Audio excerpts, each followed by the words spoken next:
Em nome do Pai, do Filho e do Espírito Santo. Amém.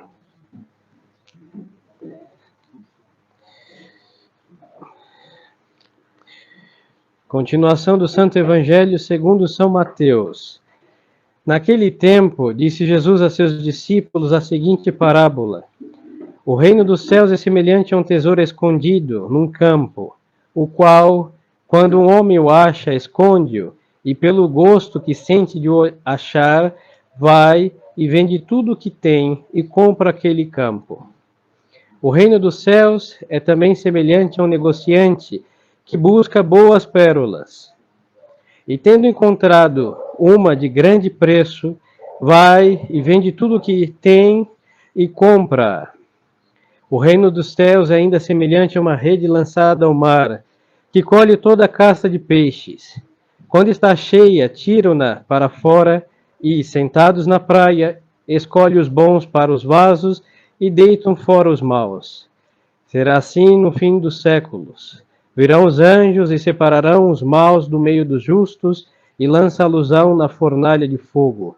Ali haverá choro e ranger de dentes. Compreendestes tudo isto? Eles responderam, sim. E ele disse-lhes, por isso todo o escriba instruído no reino dos céus é semelhante a um pai de família que tira do seu tesouro coisas novas e velhas.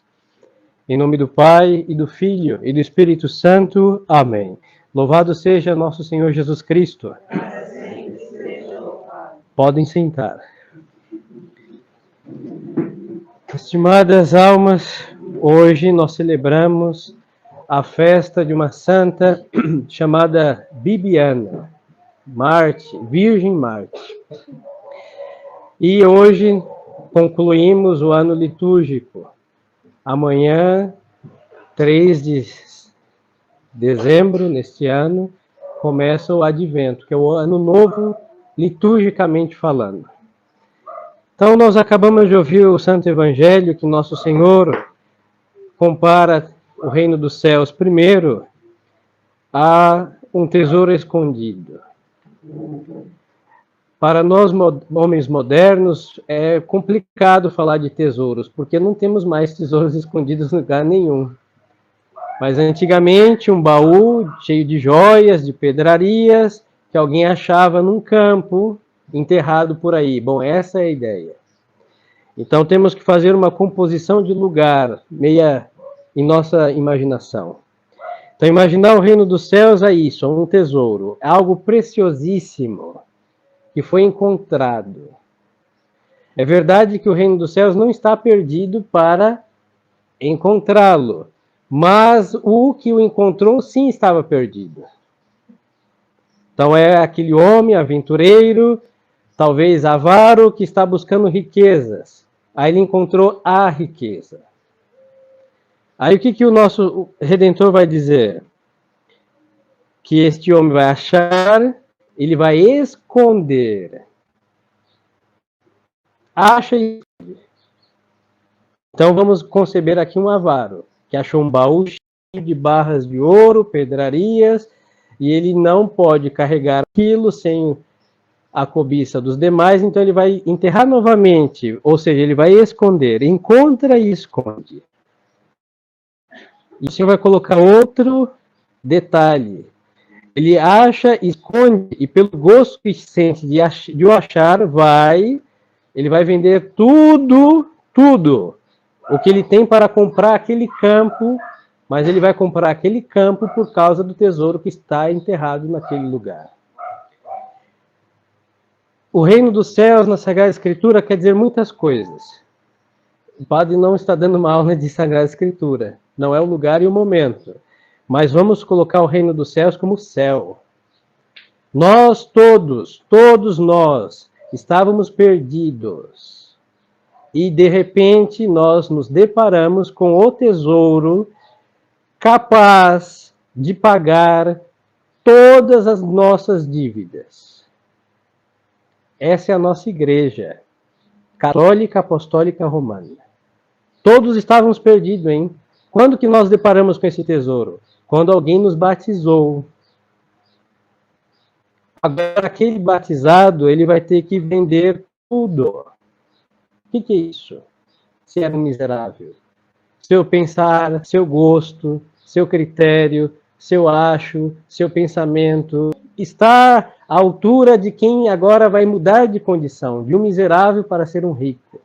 Ele vai ser uma alma nobre, por um tesouro que ele achou, porque a providência assim fez com que ele se deparara com um tesouro capaz de o fazer mudar de estado de vida, de miserável, desgraçado, filho de Adão e Eva, para agora um bem-aventurado filho de Deus e da Santa Igreja. Mas nosso Senhor vai dizer o quê? Que esse que o encontrou, ele sente gosto pelo que ele achou. No caso de quem foi batizado criança, que 99% de nós aqui estamos, é complicado, porque às vezes nós recebemos a tradição dos nossos pais e hoje os homens do século têm menos convicção que os de outrora. Mas todos nós sempre seremos capazes de amar a fé que nós temos. E isso falta em nós. Às vezes a nossa religião, nós transformamos ela como um peso, uma carga, um fardo, uma coisa triste, uma coisa desagradável. Mas isso é porque dentro de cada um de nós existe um laboratório maligno, feito, não vou pôr nem às custas do diabo, nós mesmos, que inebriamos aquilo com o nosso ego, com o nosso modo de ser. Então a religião personalizada com uma pessoa negativa vai ser uma religião horripilante. E eu falo de um catolicismo desfigurado numa pessoa que tem esse critério. E aquilo vai ser o quê? Horrível. Vai causar desgosto para quem professar uma fé assim desvirtuosa, desvirtuada, e também quando oferece aquilo para os demais e falar, não, isso não é. Isso é o seu catolicismo que não corresponde com aquele dos apóstolos. Agora, quando nós amamos a religião, é diferente. Nós não adaptamos a religião aos nossos gostos, mas nós vamos até ela e adaptamos os nossos gostos a ela. É diferente. Aí isso se chama conversão. E, mais específico, conversão dos costumes. Quando nós pensamos como pensar uns santos, quando nós nos esforçamos para fazer o que eles faziam, pelas razões que eles faziam, diferente. E os senhores podem buscar no altar um santo triste, não encontrarão. Um santo negativo, não encontrarão. Um santo que ofereceu em seus escritos, em sua vida, uma vida desagradável, não existe. Porque esta parte nossa foi vencida pela beleza e nobreza do tesouro. Nós encontramos que esse tesouro é nosso Senhor Jesus Cristo. Depois, essa alma tem que, então, pelo gosto do que encontrou, que este tesouro, ele tem que vender para comprar aquele terreno. Aqui é difícil para nós, hein? Porque nosso Senhor está escondido, enterrado, num lugar chamado Calvário. Não é na cidade nobre de Jerusalém. Ele está fora da cidade, no lugar mais deprimente da cidade. Então, aos olhos dos homens, comprar o Monte Calvário, beleza. Mas quem está ali escondido? O nosso Deus. E o preço que se paga é caro. Nós, então, aqui temos que amar, sem desdizer o que lhes dizia, nós temos que pagar o preço da cruz. E qual é o preço da cruz? Saber que o bom Deus quer que eu mude de gosto, que eu mude de pensamento, que eu mude de critérios. Então o preço, sabe qual é o preço, estimadas almas? É o nosso ego. É o que nós temos de mais nosso. E o mais miserável que nós temos é o nosso ego. E isso nós não abrimos mão. É duro, hein? E aí o que vamos fazer? Se nós queremos o tesouro da parábola e nós não podemos sair com ele às nossas costas, sem desperdiçá-lo pelo caminho, nós temos que comprar o terreno do Monte Calvário onde Cristo está enterrado, escondido. Temos que vender o nosso ego, esse tão nosso maligno que temos dentro de nós. E este é o preço que não abrimos, às vezes, as mãos. Mas é nosso Senhor, sim, mas eu não quero deixar o meu ego. Aí eu não vou ter esse tesouro.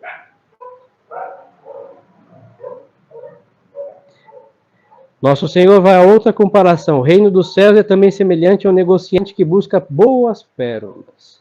Bom, as pérolas já é um exemplo mais acessível a nós. As senhoras que gostam dessas coisas sabem que as pérolas se encontram dentro de pobres ostras. Pobres, por quê? Porque entrou uma areia dentro da ostra que a incomodou demasiadamente e a ostra pobre, incomodada, o seu organismo vai reagir contra aquela areia e vai transformar aquele incômodo numa joia. Aí vai um avaro, abre a ostra, pode comê-la se apreciar essas coisas, e vai pegar para vender o sofrimento de outro ser, que virou valioso. É nosso Senhor Jesus Cristo de novo. Ele pegou os nossos pecados, todos os nossos pecados, todos os pecados que um dia nós vamos cometer. Bom, ele é onisciente, ele viu tudo, todo desatino, toda desgraça, toda rebeldia, toda revolução, tudo. E ele carregou na cruz, sobre os seus ombros, o peso das nossas iniquidades, como diz o profeta Isaías. E nosso Senhor transformou isso numa pérola. São os nossos sacramentos, hein? Que nosso Senhor pegou aquelas mazelas nossas, como as areias para as ostras, e transformou aquilo numa riqueza, e aí temos que ir e fazer o quê? Quem gosta de pérolas vai fazer de tudo para ter as melhores. Então vemos que nosso Senhor está mostrando que o ambicioso aqui é o que se dá bem nas coisas humanas. Quer no tesouro dos campos, quer na venda de pérolas. Agora, ambicioso, todos os filhos de Eva são, hein? E por que não transmuta a ambição em coisas que vão se perder para a ambição de um tesouro que nós não podemos perder, que é nosso Senhor? Que a salvação, que a santidade são sinônimos. Aí este senhor comerciante vai buscar a melhor, vende tudo que tem para comprá-la, porque tudo tem um preço. Quer o campo com o tesouro escondido, quer a melhor e mais valiosa pérola. Tem que comprá-la. E no nosso caso, estimados cristãos, quem pagou o preço alto foi nosso Senhor. E nos deu o bilhete dizendo assim, olha, vai lá, eu paguei, assinei, se tem esse bilhete, vão lhe fornecer esse tesouro e essa pérola. E nisso, até nisso, nós somos encontrados aí falhos. É aquela simples oração, é aquela simples jaculatória, é aquela confissão preparada, é aquela direção espiritual aconselhada. É esse bilhete. Que custa se ajoelhar arrependido, dizer o que fez, e o padre vai dizer, ego, te absolvo a peccatis tuis. Foi o bilhete. O mais difícil, caríssimo, que não está o nosso, espichar o nosso couro não dá para tanto para pagar isso, que é um preço infinito. Ele pagou por nós. E até no bilhete nós não queremos lá para nos enriquecer. Beleza. Falta esta, diria eu, atrevidamente, santa avareza para enriquecer nossas almas. Aí vamos a outro exemplo do Redentor, e vai simplificar mais. O reino dos céus é ainda semelhante a uma rede lançada ao mar, pescadores. Os pescadores vão buscar peixes. E com a intenção de buscar muitos, lançam uma rede, porque podiam pescar de um anzol. Para quem gosta é uma maravilha, mas é uma coisa assim, tediosíssima. Você joga lá um peixe, um anzol com uma minhoca, um pedaço de carne, e depois de algumas horas, o peixe mordeu e foi embora, tchau, de novo. Mas então, ele não está ali por diversão, ele está ali por uma necessidade. Vamos a São Pedro, hein, pescador, tinha que vender seus peixes, uma rede. Mas ele vai pegar tudo aquilo que for possível, mas ele vai escolher os melhores. Porque ele quer vender, quem normalmente não é o caso do Brasil. Quem busca vender coisas de qualidade. Né? Até nisso nos encontramos falhos. Bom, que Deus tenha piedade. Pois então, de novo nos deparamos com esta ambição. Buscar muitos peixes e escolher os melhores. Então, estimadas almas, este é o caminho do céu. Ninguém está aqui porque sábado à tarde, nesse calor difícil, não tínhamos o que fazer e viemos aqui. Não, nós temos um fim. Todo mundo é movido por um fim. Foi para ouvir a Santa Missa, receber nosso Senhor, enriquecer suas almas, nossas almas com a graça e etc. Perfeito. Agora, tudo isso é para quê? Este para quê é o que move toda a existência nossa na face da Terra. E não só em matéria de religião, também de profissão. Porque cada um vai se salvar conforme a sua profissão, conforme o seu estado de vida. A mãe como a mãe, o pai como pai, o estudante como estudante, criança como criança, e adulto como adulto, o anciano como anciano, cada um conforme se encontrar. Mas só podemos se tivermos essa santa ambição. Hoje nisso nos achamos falhos, hein? É o que se chama pusilanimidade. Pusilânime é uma alma pequena. São, por exemplo, em matéria espiritual, aqueles que dizem, se eu for para o purgatório, está bem. Está péssimo. Porque quem busca ir para o purgatório vai parar no quinto dos infernos. Nós temos que apontar o céu, e não assim, da tapete da porta de entrada para dentro, estou no céu, não. Uma ambição santa.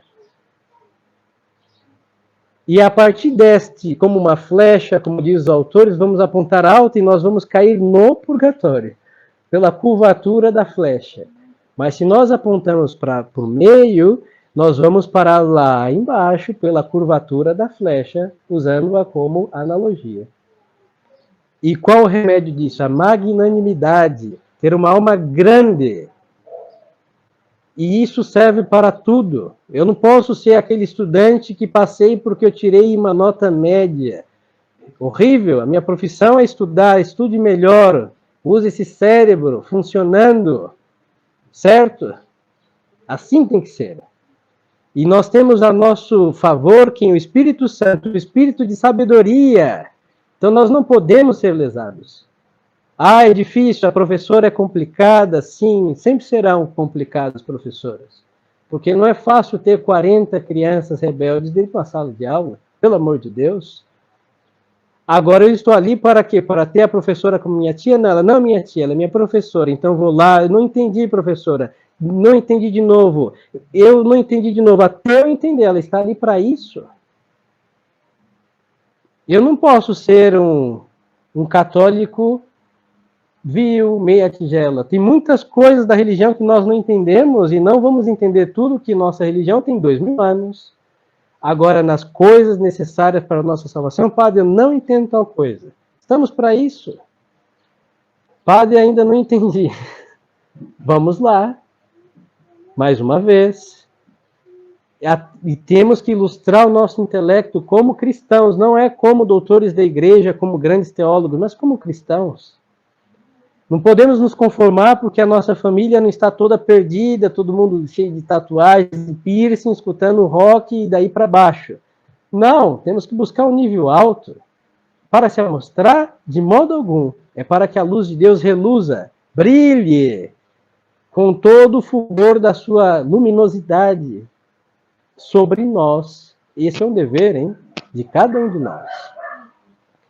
E aí, estimadas almas, o Evangelho conclui dizendo que, da mesma forma que os peixes grandes são selecionados para a venda e os maus são deitados fora, lançados fora, assim será no final dos tempos. Deus vai, por seus santos anjos, separar as ovelhas dos cabritos, os bons dos maus, os santos dos pecadores. E quais são os que foram lançados fora? Os pequenos, pusilânimes, almas medíocres. E quais são os que foram guardados? Os grandes, magnanimidade, almas grandes. Então, estimadas almas, hoje nós temos um exemplo disso. Santa Bibiana, uma donzela de Roma, simples menina, que tem a coroa do martírio e da virgindade. Ela, para entrar no reino dos céus, pagou caro, hein? Sua vida, sua juventude, sua glória de se casar com um romano e ser vaidosa, porque beleza não lhe faltava, pretendentes chovia, pretendentes, mas ela se casou com Cristo. E qual foi o preço desse matrimônio? Sangue, decapitada, morreu. Passaram-se já 1700 anos por aí e ela hoje é lembrada, porque estes peixes, estas almas grandes, não são sepultados pelo tempo. Não são. Agora os peixinhos pobrezinhos que foram lançados fora, quem se lembra deles? Ninguém. Infelizmente, a história moderna vai lembrar de um monte de peixes desagradáveis, porque eles têm que perpetuar a memória dos maus. Mas mesmo assim, graças a Deus, temos um dispositivo na nossa memória de deletar coisas inúteis. E vamos esquecer, vamos fazer a prova de história e lembrar daqui a 20 anos do presidente atual, que ele fez o que fez, que ele morreu, supondo já 20 anos passados, que ele não viva também 100 anos, é demasiado. E aí, quem vai lembrar disso? Ninguém. Agora, os grandes peixes, as almas nobres, que são os santos, o tempo acrescenta-lhes glória, porque eles estão com Deus. Não é pela glória que devemos ser grandes peixes, mas é para sermos selecionados por Deus. Magnanimidade, almas grandes, enormes. Quanto maior, melhor. Então, peçamos a esta querida e tão simples santa, menina de Roma, que dilate nossa alma. Tenhamos esta ambição, esta avareza santa, de não nos contentar com migalhas. Não somos pombas, nós somos cordeiros do rebanho de Cristo, é o pasto que nós comemos. Não é pombas perdidas, que há uma migalha de pão aqui, uma pipoca acolá. Não, nós nos alimentamos do pasto. E quem é esse pasto? O próprio corpo do pastor. Então temos que ter esta alma grande, grande. Tudo buscar com grandiosidade. Inclusive, na nossa vida natural, falava do estudo, e cada um translade isso para os seus deveres de Estado, essa grandeza, porque essa é a nobreza de uma alma grande e cheia de Deus nosso Senhor. Que Santa Bibiana interceda por nós e que o Divino Espírito Santo dilate então as nossas almas. Louvado seja nosso Senhor Jesus Cristo. Em nome do Pai, e do Filho, e do Espírito Santo. Amém.